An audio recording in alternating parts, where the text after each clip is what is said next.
to Lincoln Road. At Cake Inn, all our cakes and slices are freshly baked for that delicious taste. At Cake Inn, we bake 100% vegetarian and halal eggless fresh cream cakes. Delicious flavoured cakes for birthdays and weddings, ceremonies and all other occasions, with free customised messages, even balloons and candles too. Order for delivery or collection from Cake Inn, 489 Lincoln Road, PE1 2PE, and your cake could be ready within 2 hours. Find out more and order online at cakein.co.uk or call 01733 496 584. Satisfy your cravings at Ibrahimi Buffet Restaurant. Enjoy a tantalising variety of Chinese, Italian, Pakistani and comfort food favourites, from starters to desserts. Kids under 5 dine for free, so bring the whole family to our restaurant at 63 Sycamore Avenue. Open every day from 5pm to 10:30pm. Call us on 01733 313131 or book online to reserve your table. Ibrahimi-restaurant.co.uk. Every bite is a delight at Ibrahimi Buffet Restaurant. Fancy the true taste of Middle East and Kurdish food? Asia Restaurant gives you the unique fusion of flavours from Turkey, Iraq, Syria and Iran. Eat in at 5 Fitzwilliam Street, Peterborough, PE1 2RU. Or order through Just Eat, Uber Eats or order through our website, asiarestaurant.co.uk. Call us on 01733 562 530. Asia Restaurant, the true taste of the Middle East.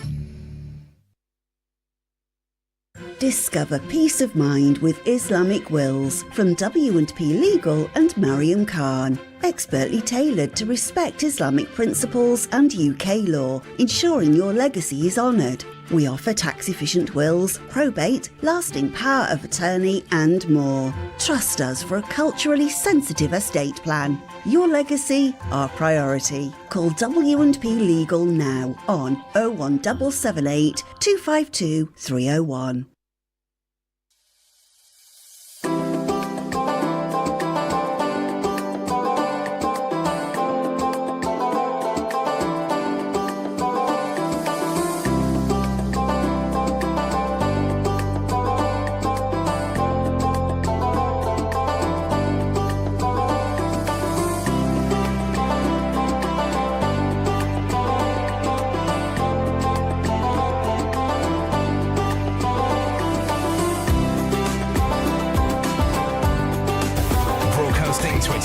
A day, 365 days a year.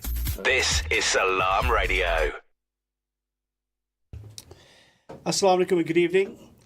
You are listening to The Tech Factor, your weekly dose of the latest in technology. I'm Akeel, and with me today are the tech enthusiasts Fessel and Hamza. Assalamu alaikum. Wa alaikum salam. How are you? Alhamdulillah, I'm well. How are you? Yeah, good. Excellent. Good. How are you, Hamza? Well, well. Good, excellent. Good to have you with us on the show. Thank you. It's been a few weeks, haven't we, since we last did the show?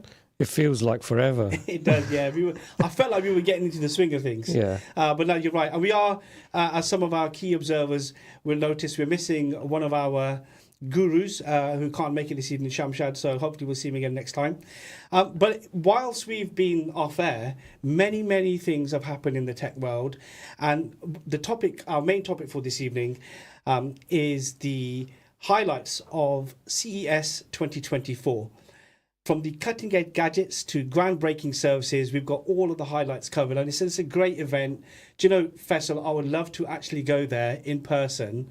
I don't know if you've ever been, but I would love to go there. I've never been. I've been to similar shows in Europe and UK, but I think this is the cream of the crop of new gadgets, isn't it? Agreed. No, I'm with you. I've also been to a few as well, but not quite this. This is where you have all of the world's leading companies, as well as startups, etc., all showcasing the latest and best cutting-edge technologies that we can either expect to see, or they're just prototypes and ideas for how technology will be in the future. And I'm sure there are people at home who have partaken in either the event or who've been to the show or have seen something they really liked. So I'm hoping tonight you can get involved in the show as well, and we can take on board what you've seen, what you like. Perhaps there's something that's similar or something completely different. So, Fessel, I know me and you and Hamza as well, we're really into our technology, but I'll be honest with you, before we kick off with the subject, I always look forward to CES 2024 because I always ask myself a question, okay, how can a particular company better a particular product? So for example, how we had driverless cars.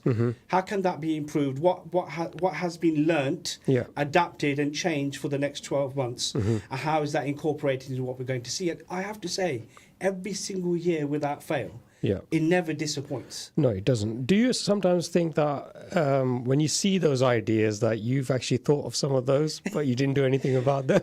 Ooh. Are you saying someone's got your IP? Yes, sometimes, not that often, to be quite honest. There's a lot more people. I mean, you're clearly one of them. People out there who are far more advanced than I am. But yeah, I mean, I relate to some of what you're saying. But I'm always blown away by something.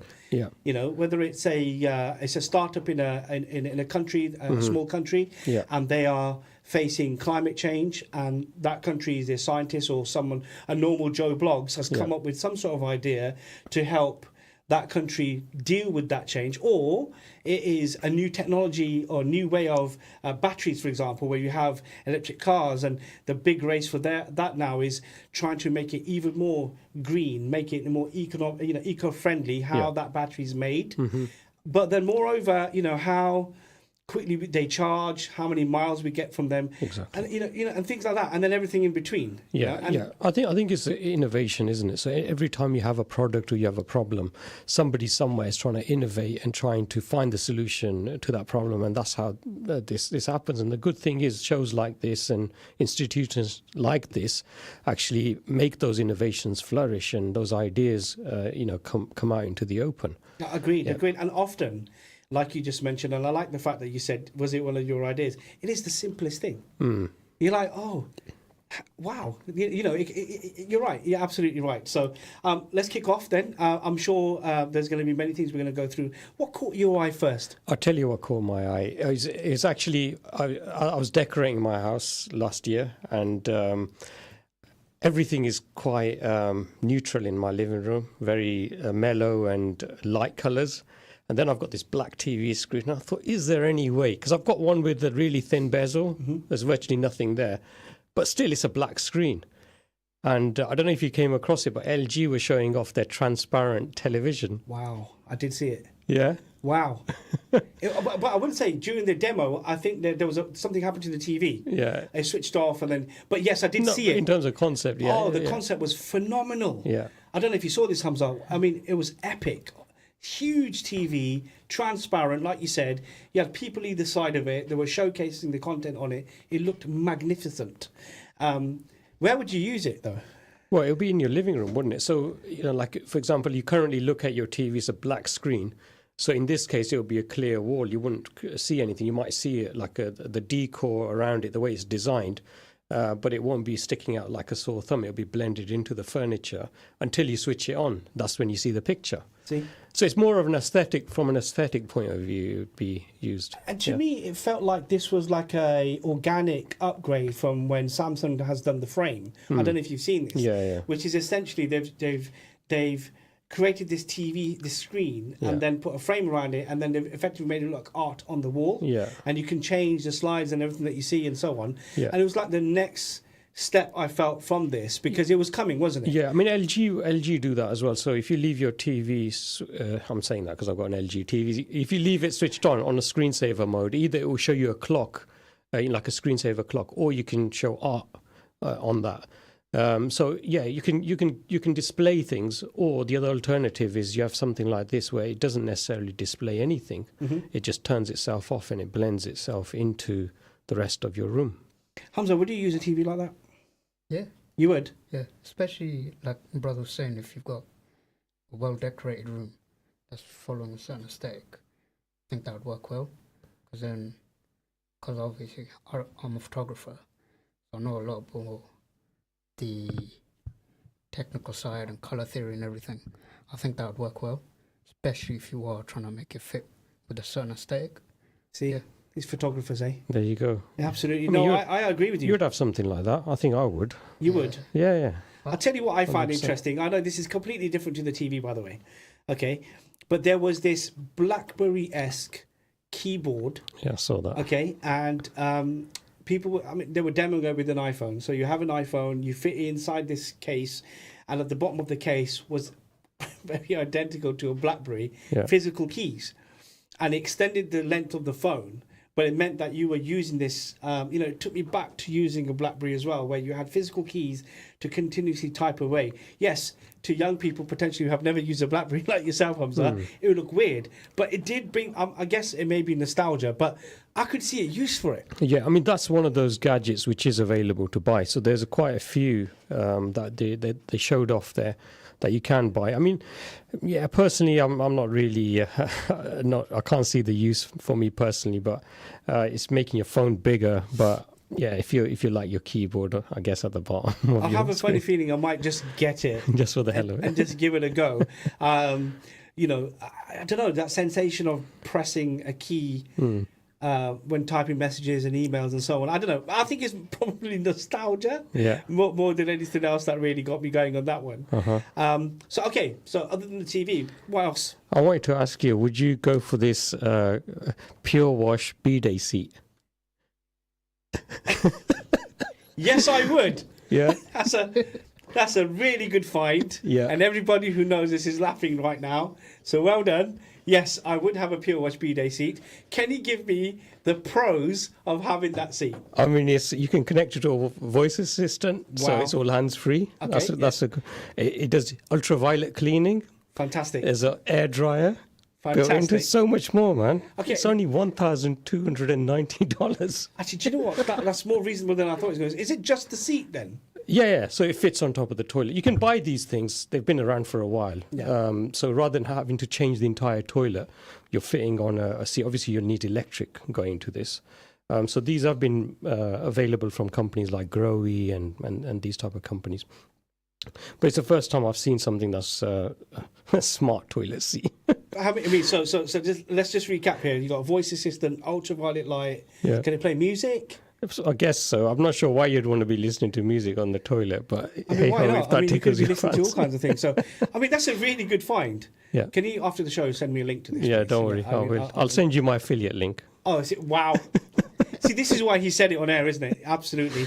Okay, so, and he said it's like almost $1,300, right? Yeah, that's right, yeah. Okay, I'm not sure if it's available in the UK, though, but it is Your available. affiliate link allow me to import it. We can always import it. I see. Lovely. Okay, well, there you go. That's my winner now. You've changed it from keyboard to toilet seat.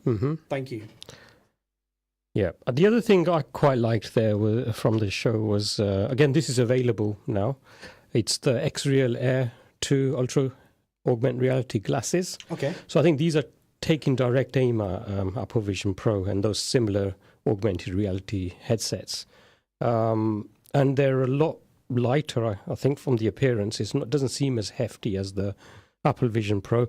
Obviously, we know about Apple software. I'm still pro Apple and everything, but I think these will be a good competitor to those.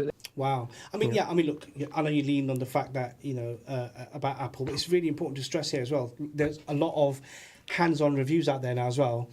And the fact that it is Apple, they've got their own apps already involved. There's third-party apps already out there. They're not calling it a VR headset or an AR headset. They call it spatial computing. From what I've seen so far, it looks epic. It does a lot of things really, really well. Yeah. There's other areas which looks like it's not completely polished just yet. Yeah. And you are right about the weight. Yeah, the other thing you remember is that that's an all-in-one device, whereas devices like this, they're relying on your smartphone and computer to work, whereas that, all you've got is, you got that extra battery pack, but I won't be surprised if after a couple of iterations or even the next one, they get rid of that extra cable and battery pack. Yeah. But the thing I found really good about Apple is that they always seem to release the software development kit. So I think it was at least a year ago when they released the software development kit for this, although I didn't really do anything with it. But the fact they were doing that, and it allowed you to think of innovative apps or even modify your existing apps to work with AR, with spatial Apple Vision Pro.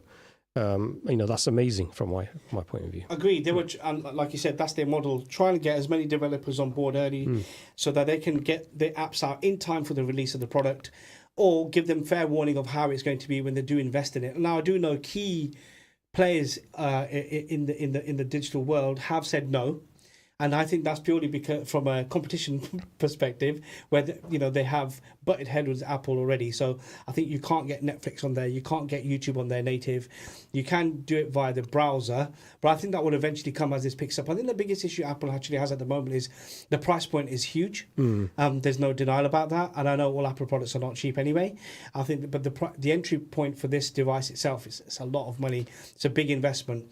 Yeah, and it's not really designed for home use. No. I don't think. You don't That's think not so? Well, you can if you've got loads of money to blow on a device which you're not going to use the full potential of. I mean, I think they'll come up with a range of devices like they've done with their phones and the rest of their tech, which where you've got like the pro version, then you got the middle of the range and the lower end of the range. I think they'll end up doing something like that. Yeah, okay. And I do agree with you as well. We did see at CES this year a lot of AR, a lot of VR.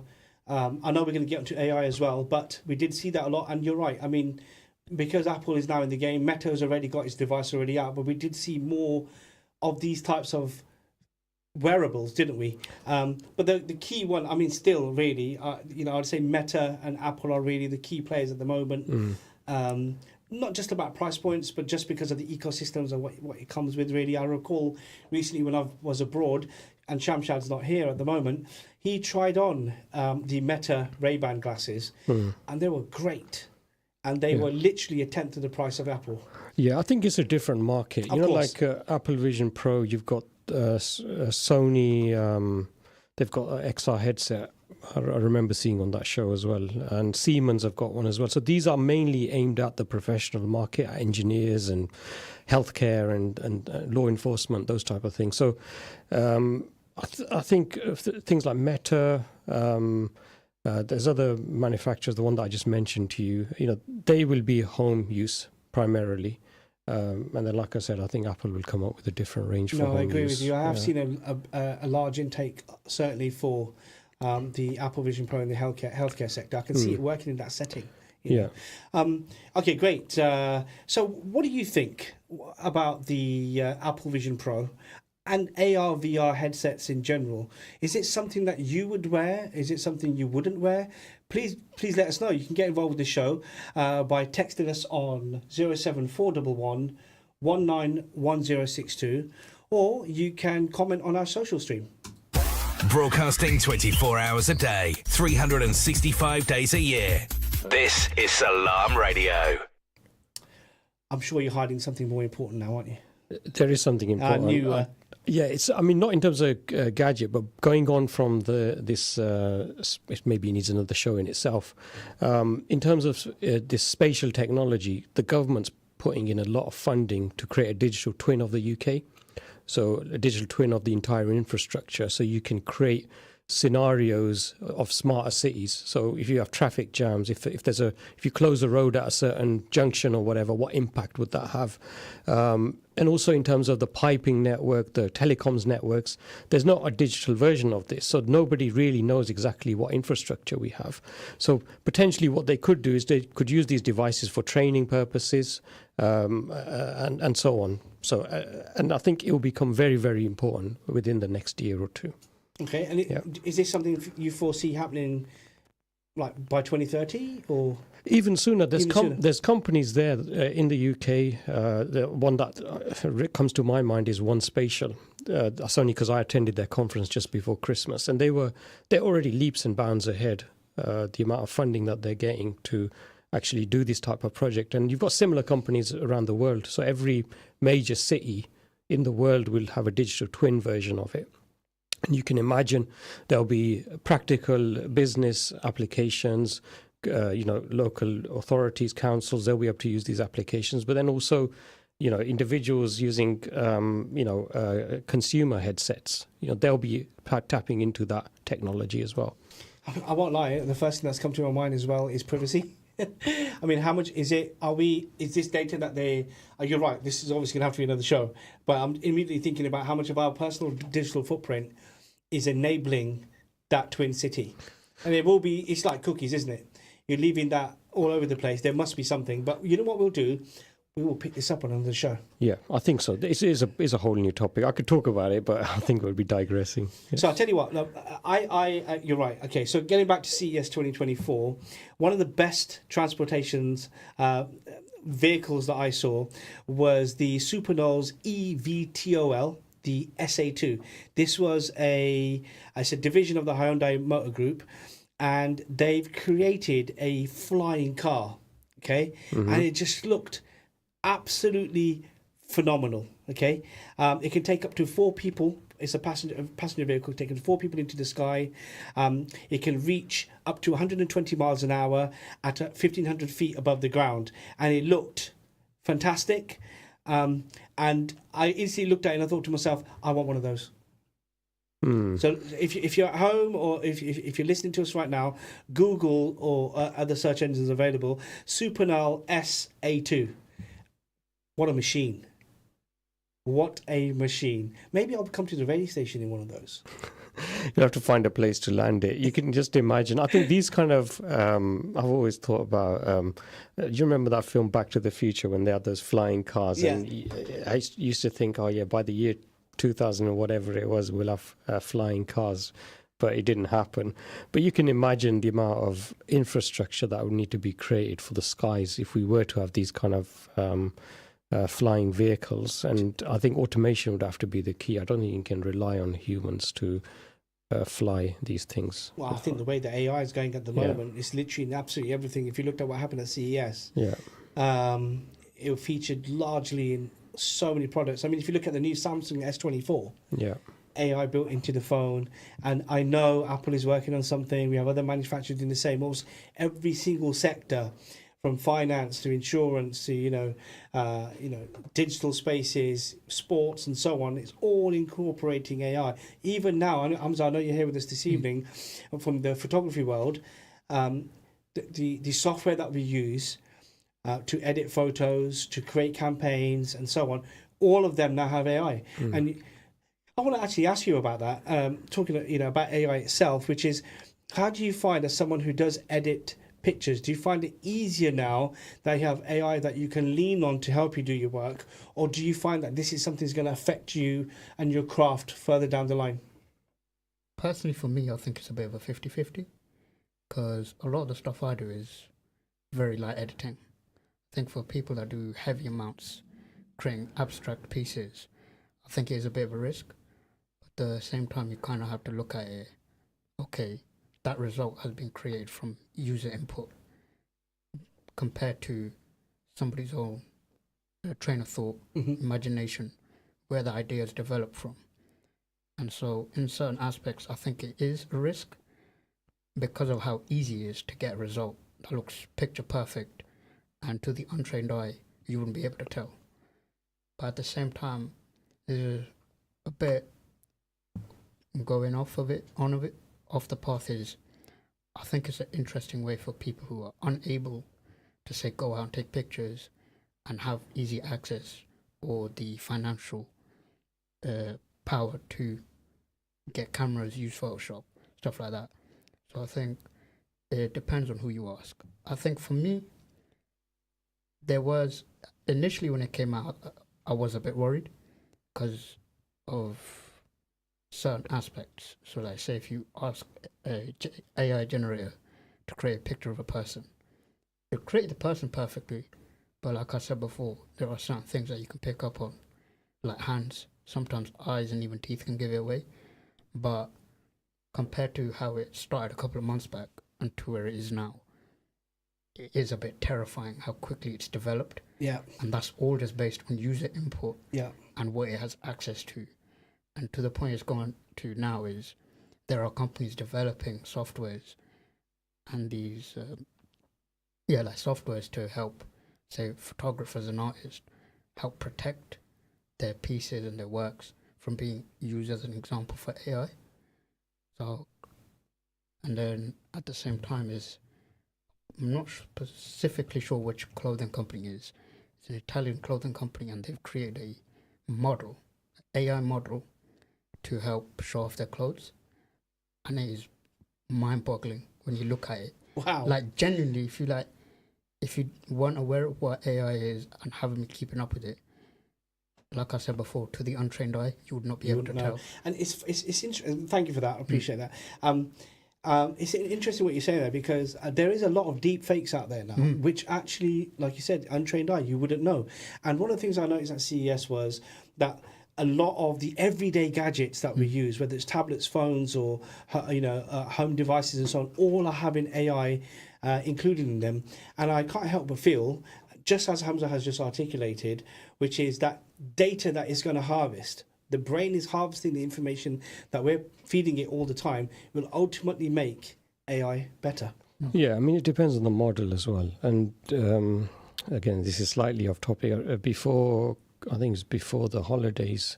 I think it's before, in November, I attended a conference, and there was a lady, she runs a business where she's actually generating artwork. So she's trained this, can't remember which software or website she's using, but it's a paid subscription. So it learns the type of art that she likes to generate. So, and she's been tweaking it over a period of time. So she's creating really unique pieces of art which are based on her imagination. So rather than her taking a paintbrush and drawing it, she's putting inputs into the system, and it's generating this artwork. And then obviously she's created a website where she's selling this artwork. So people are using this. One is that it's a threat to certain types of jobs, possibly. And also same thing with things like copywriting. I've attended this event a couple of weeks ago where they were talking about improving processes in businesses, and how many people in the audience are threatened by AI. So you had a lot of people who had jobs as copywriters, for example, and they feel threatened by AI. But the thing is that AI doesn't have a personality to an individual. Do you know what I mean? So unless you can train that model to write an article which is in your way, you can tell it's AI generated. So generally, when you create an AI generated Facebook post, they all look the same. You can tell it's AI. There's no personality to it, but there'll come a point where, I don't know if there's a paid subscription on, for example, ChatGPT, but I know there's other services similar to this where you can have your own model, you train it, and anything it generates, then it's generating in your style. I actually know somebody who generates, who's actually writing a book which is generated by AI in his style. That's brilliant. Do you know what I mean? So it's saving time, but he's utilizing, he's an author, so... There you go. And I think in many ways that would probably be the last person or last type of profession you'd expect to be using it. It's very interesting. Sorry, Hamza. Another aspect of it is, like Brother Fessel was saying, there's so many different sides to it. One of my recent uni lectures, we're going over how to write essays and stuff. And over the winter break, some of my teachers were doing these training lessons, and they were using AI to help create lesson plans or putting together work that us as students would go over. And one of the things they were playing around with was AI. Now, he was telling us about this recently, and it's a bit concerning, right? Which is based on how you input information, how you respond with it, and how you are emotionally with it, it will respond to you the same way. So, like, say if you are rude to it, it will do that same thing back to you. It will slowly over time stop responding to you, and slowly stop responding to you, and like it is mental. Like, say if you're polite with it. Thanks for that, Hamza. So I just want to wrap up quickly. We're going to an advert break. Great topic, guys, and we will pick up tech stories of the week when we come back. Stay tuned to Salam Radio after this short ad break. Craving authentic Desi flavors? Look no further than Desi Restaurant. From midday until 1 in the morning, enjoy our homemade specialties that will transport your taste buds. Indulge in tantalizing papri chaat and savor the rich Chersi Kadahi. Treat your friends to our fresh 1 kilogram Chersi lamb handi. Plus, get 2 12-inch pizzas for $11.95. Located at 298 Lincoln Road, we deliver from lunchtime until 1 a.m. Call 01733 555 795 now to order and experience Desi Restaurant's flavors. Worried your tenants could stop paying their rent during this cost of living crisis? Next Move Estate and Letting Agents are offering landlords 12 months rent in advance. You'll get your rent paid for the whole year in advance. No strings attached. Too good to be true? It really is that simple. So get in touch with us today for this extremely limited offer. Call Next Move now on 01733 641 642 to find out how we can help. Do you own a restaurant or takeaway? Cater Fair is an expert supplier of new and used commercial catering equipment. Visit caterfair.co.uk for quality equipment on sale at the lowest prices, or call us on 01733 310 115 or visit us at 11 Royce Road, Fengate, Peterborough. Peterborough. Who said good quality fried and grilled chicken has to be expensive? At Sam's, we take pride in every piece of chicken that leaves our kitchen. Just one bite of our chicken or burgers is all it takes to realise we are the best. Visit us at our brand new place at 333 Lincoln Road, PE1 2PF. Or order a delivery through Just Eat, Uber or Deliveroo. Sam's, the home of great tasting chicken for over 30 years. Are you a savvy shopper searching for the best food deals? Look no further. Adams Cash and Carry can help you save big. We're not just a food wholesaler for takeaways and restaurants. We also welcome household customers at our warehouse in Westwood, Peterborough. Visit our website and enjoy wholesale prices on everything from drinks to flour, rice to burgers and much more. To shop, go online and collect in store. Visit adamscashandcarry.co.uk today to start your savings spree.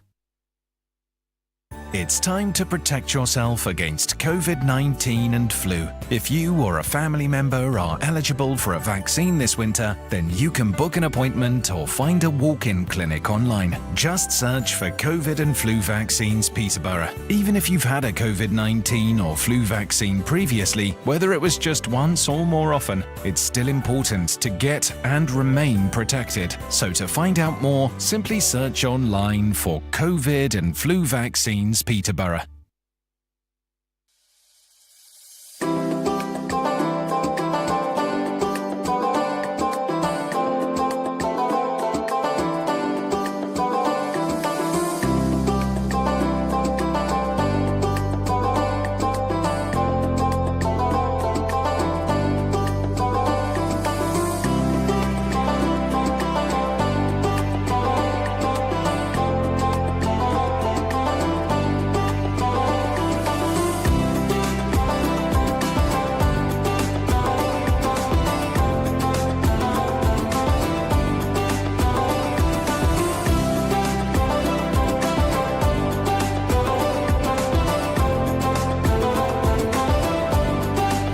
With you 24 hours a day, 365 days a year. This is Salam Radio.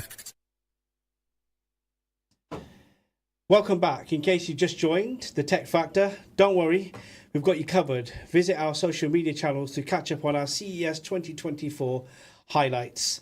I hope you gentlemen are feeling good. We had a good chat in between the break, didn't we? Yes. And how happy we are with Hamza and his first time being on air. Yeah, he's awesome. He's great, isn't he? Well 100%. done. Okay, like I said, if you just joined, you can catch up with what you missed on social networks. The next topic for this evening is securing your Wi-Fi. I know this is a really, really important topic. We don't often talk about it. This is part of our tech tips for the week. I'm really happy we've got the resident guru here, Fessel, with us as well to go through that. But, have you ever considered why it's really important to secure your Wi-Fi? Look, the enormous benefits of the internet and the Wi-Fi network are not a secret to anyone. Living in a world in total and constant connection and almost in real time is something that we would be crazy to think about for our ancestors, and that today is more than a reality, isn't it? We live in this fast-paced digital world. I remember growing up, we never imagined something like the internet would exist. But do we actually consider the implications? Do we pay enough attention to security issues, especially when there are issues such as identification theft, malware downloads, blackmail, and even the possibility of receiving threats online? How much time and effort do we actually put into securing our Wi-Fi network? Or are we just doing, an ISP comes in and installs, an internet service provider comes in and installs our internet, and they wire it all up for you. They check the connection. The back of your router is the network name and the key. And do we just stop there? And I have to sadly say, often when I visit friends and organizations, even some organizations I've been to as well, you'll notice that the Wi-Fi is still defaulted to what was given to them by the ISP. So, I'd really love to hear your thoughts on this one. Do you secure your Wi-Fi? And if so, was it easy? You can let us know by texting us on 07411 191 062. Fessel. Yes. The resident Wi-Fi guru. I wouldn't say that. I would. But I did have Wi-Fi in 2001. That's quite impressive. My first Wi-Fi router, it was £150. It was just the router, yeah? Yep. 4 ports, I think it was. It connected onto a cable modem. And it had something called a WEP. I don't know if you remember that. Oh, of course I remember WEP. Yeah, I can't remember what it stands for, but yeah. Oh, no, not WEP. It would have been WAP. Yeah, WAP, yeah. Wireless access. It's a WAP. No, it's WEP. Yeah. Wireless encryption. No, it's wireless application protocol. That's WAP. Yeah, that's different. Okay, that's a different thing. As you were saying. Yeah, that's different. Yeah, so that security was quite simple. It wasn't anything complicated, and that was the only thing available at that time. Is it WEP? Have you checked it? Yeah, well, I've got wide equivalent privacy. Yeah, that's probably what it was. Yeah, that's what it's a security protocol specified in the IEEE wireless fidelity Wi-Fi. Yeah, that's the one. Yeah, so that was the first time they enabled security on Wi-Fi, and obviously they didn't want to release any units until they had that technology. Whereas now there's a whole host of things you can do to your Wi-Fi. Simple things. Even before you go on to changing your password, is actually making sure that the root has been installed in a good location. So the last thing you want is installing it in the easiest place the engineer wanted to install it. See, normally what happens is, I'm not going to name companies, so whenever they come, they say, right, can we just install it? Is it okay if we do it here? And 90% of people say, yeah, that's fine. Without thinking, does it cover the entire house? So ideally put it into a central location. Then the key thing is making sure that you have a really strong Wi-Fi password. So it's not like something simple or straightforward. It's not the default one that came with the device. And 90% of the time, as far as I'm aware, my experience is I've used various companies for as ISPs, and they've given the default router. They always give you a manual in there, and it shows you how to change the default passwords. Yeah. But the thing is, again, how many people read those manuals? They probably just put them away and not realize that, do we really need to change this password? Some of those routers just have a password which says change me. Correct. In fact, that's one of the default passwords. Yeah. There was one company issuing routers with the word change me for a long time. I'm not going to name them, but yeah. So that happens. So we want a good location in the house. Yeah. And that location needs to be tested with the engineer to make sure that the signal is going as far as it possibly can within the house itself. Because a lot of UK houses are quite old, so you'll find that the routers themselves are actually not powerful enough, or they are powerful enough, but they can't emit the signal through some of the walls and etc. that we have. Exactly. So I know you're going to talk about it anyway, but in the first instance, what you're saying is have a really good location that you test with the engineer. Yeah, definitely, 100%. So because otherwise 90% of Wi-Fi issues are the dropouts. People are trying to use Wi-Fi in their rooms. It's not like the old days where you had 1 or 2 computers. So it's just making sure that you have a good signal everywhere. Yeah. Okay. Then the other thing is, I touched on it, is changing the Wi-Fi, the default Wi-Fi password, and don't change it to something like your name or date of birth.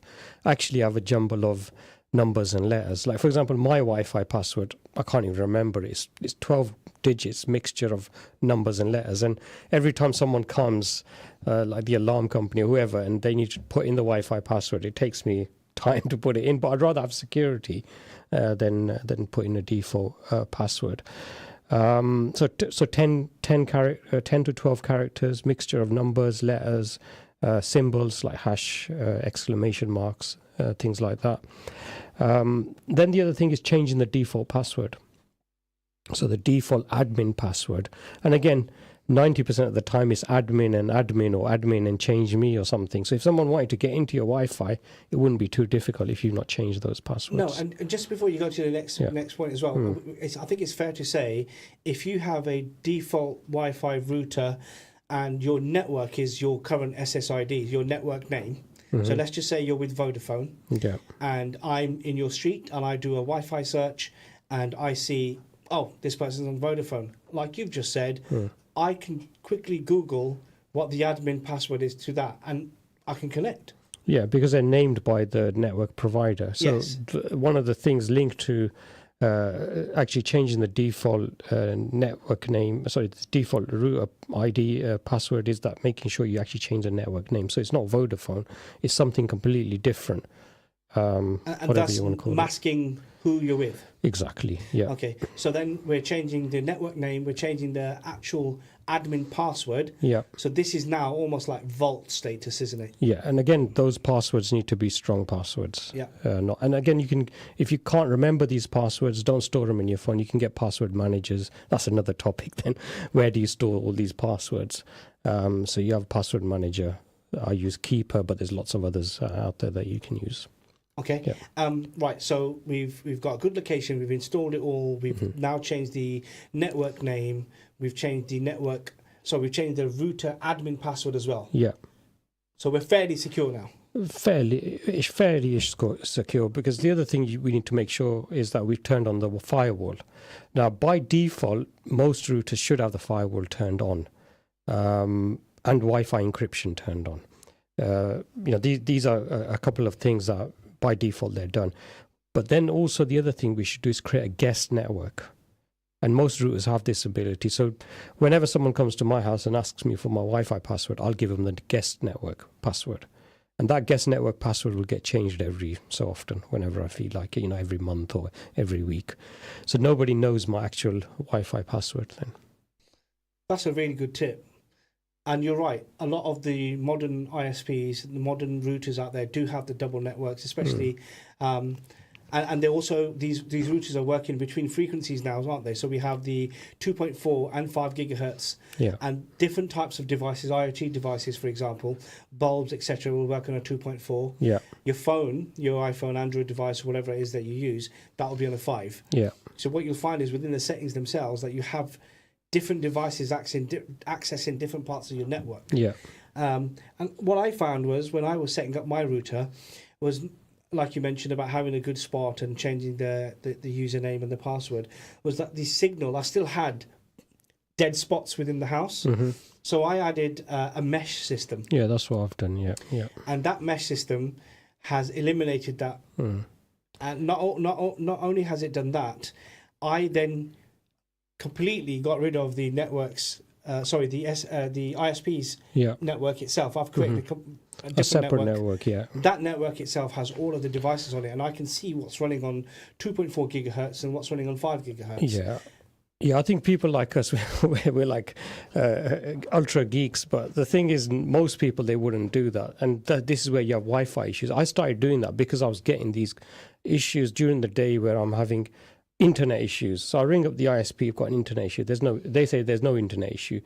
So I ended up plugging my cable directly to test it, and I thought, there is no internet issues, it's the Wi-Fi. And lo and behold, there's other networks. So I scanned the local area.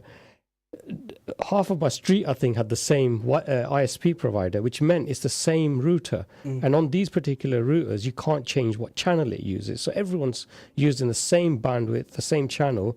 So if you're subscribing to a 1 gig internet speed, you're getting a quarter of that because everybody else is using the same frequency. So yeah, I completely changed that. I got 3 units and just dotted them around and the that house. Worked? Yeah, works perfectly. It's interesting you should say that as well, because I had a similar issue, and I did look at the channels, and you are right. You could see. In fact, actually, I was on the phone with the network as well at the time, and they were talking to me about, this particular channel is being used. A lot of my neighbours were using the same ISP as well.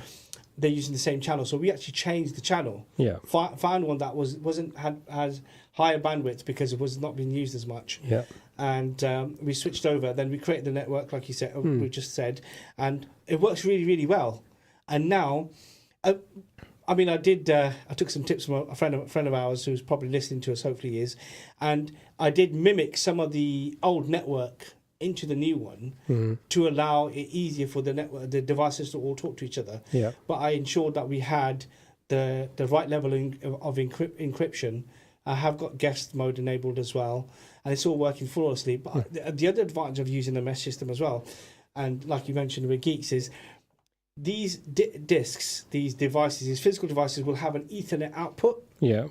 I have connected a port switch to the back of every single one of these dishes. Yeah. And then I've connected all the devices that are possible with an Ethernet cable. So now I've got effectively a wireless wide network. Yeah, it does help because the way the devices communicate with each other, they're using a different frequency, different bandwidth, so it does speed things up. Yeah, without a doubt. And I did notice that when I was doing the test through, didn't matter what I was testing on, I was still getting the speed that I needed to get. Yeah. Okay, so I like that. And I think it's really, really important that we're sharing this information today, because I have a lot of friends of mine who always contact me and say, look, this isn't working, that isn't working. The first thing I would check, and I'm like, you don't even have a secure network. Yeah. So anyway, as you were saying. Yeah, so then the other key thing is making sure that the router and the devices are all kept up to date. A lot of people don't do this, so make sure it's auto-updating the router firmware.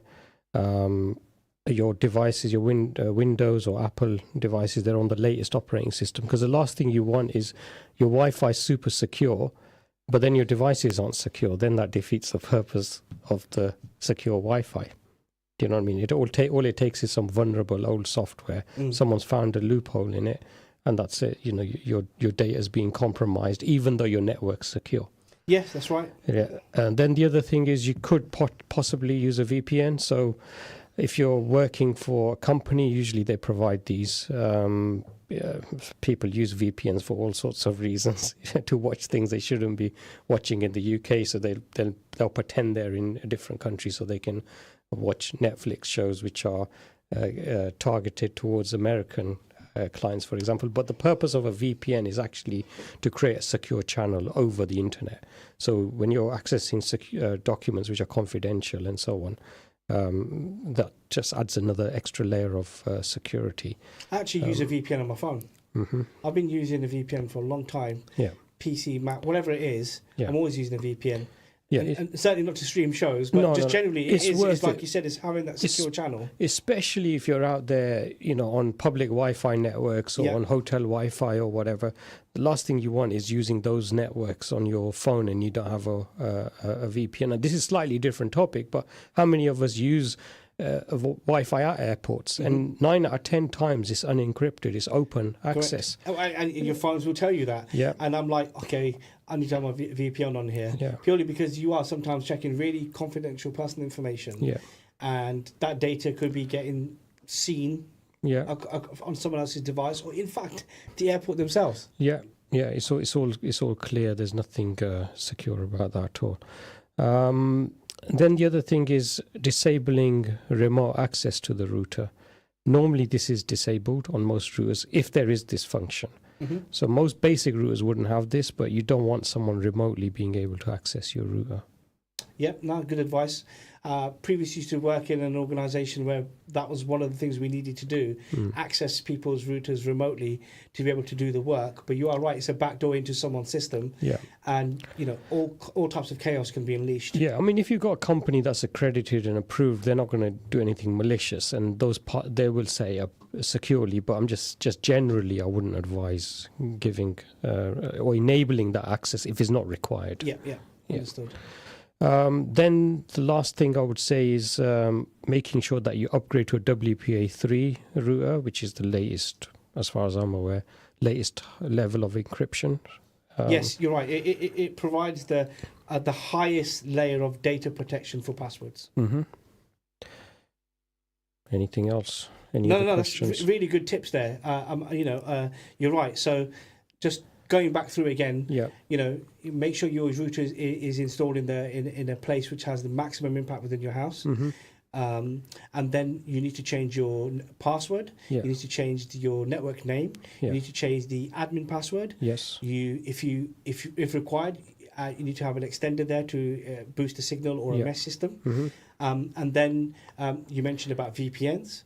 And also, we're hoping that the ISPs are now shipping out routers which are on WPA3. So these are the tips, really, the steps that one should take when trying to secure your Wi-Fi at home. Well, one thing I will say is that network security isn't guaranteed, no matter what steps you're going to take. As long as you're connected to a network, there's always a chance that somebody's going to exploit that. No matter, you can put all these checks and balances in that I've mentioned, but there's still a chance. But we've got to do our utmost to make sure we're on the latest and we're aware of the latest exploits that are happening. And this effectively mitigates that, though, doesn't it? It minimizes it. Yeah, absolutely. Okay, listen, appreciate that. I hope you've been taking notes.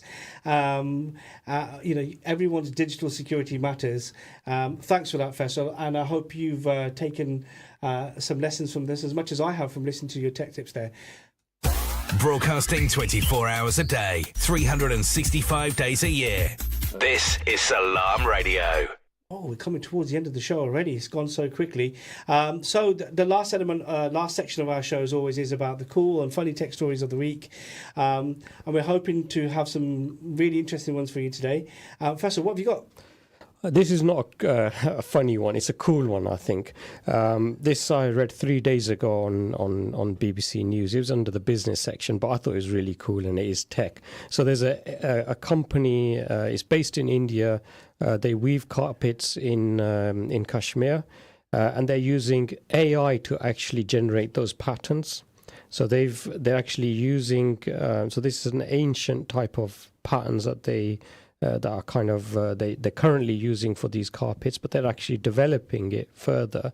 So the computer's generating the patterns rather than them trying to think of new designs and things or sticking with the old designs. They're doing that and then using those patterns to weave carpets.